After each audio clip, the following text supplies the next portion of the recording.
Ground to ground projectile motion में range का क्या फॉर्मूला होता है, एच मैक्स का क्या फॉर्मूला होता है और टाइम ऑफ फ्लाइट का क्या फॉर्मूला होता है, ये हम लोग प्रूव करके देखेंगे। अच्छा, ग्राउंड टू ग्राउंड में क्या होता है कि यू स्पीड से फेंके थीटा एंगल पे, तो यहाँ से यहाँ गया और ये वाला लेंथ क्या हो जाएगा, रेंज हो जाएगा। एच मैक्स एग्जिस्ट करता है रेंज के हाफ वाले लेंथ पे, ठीक ना। और यू स्पीड है, थीटा एंगल है, तो यू एक्स क्या हो जाता है, यू कोस थीटा, और यू वाई क्या हो जाता है, यू साइन थीटा। अच्छा, अब मैं आपको फंडामेंटली कैसे बोला था सोचने के लिए कि एक्स डायरेक्शन का मोशन और वाई डायरेक्शन मोशन को अलग अलग सोचना है, मतलब ये दोनों क्या है, इंडिपेंडेंट। तो ध्यान से देखिए, यू एक्स क्या हो जाएगा, you cos theta, A x मतलब एक्स डायरेक्शन में एक्सीलरेशन क्या है, जीरो। आप ही सोचे ना, एक्स डायरेक्शन में कोई एक्सीलरेशन लग रहा है, नहीं ना, जबकि वाई डायरेक्शन में लग ना रहा है, नीचे क्या, निगेटिव जी। आया समझ में। अच्छा, यू वाई क्या हो जाएगा, यू साइन थीटा। इतना बात समझ में आ गया। अब देखिए, ध्यान से देखते रहिए, ये मैं एस बराबर U T plus half A T square होता है वो मैं लिखा हूँ, कैपिटल एक्स बराबर you x T plus half A x T square.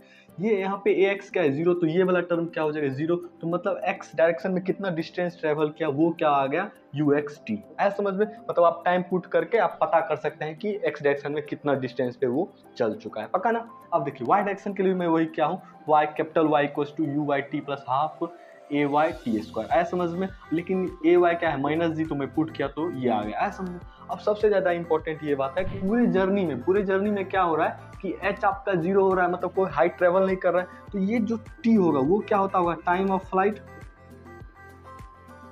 सोचिए ना, तो मतलब इसको हम लोग कैपिटल टी से डिनोट करेंगे। अच्छा, तो मैं इसको यूज करूंगा, तो टोटल जर्नी में वाई में कितना डिस्टेंस ट्रेवल हुआ, जीरो।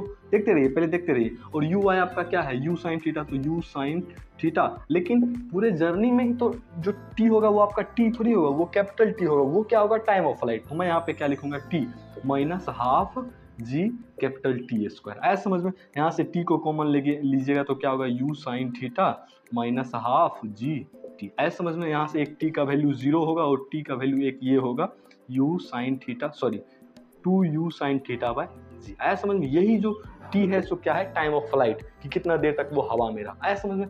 अब यही जो टाइम ऑफ फ्लाइट है, उसी ड्यूरेशन में तो ये रेंज भी कवर किया ना।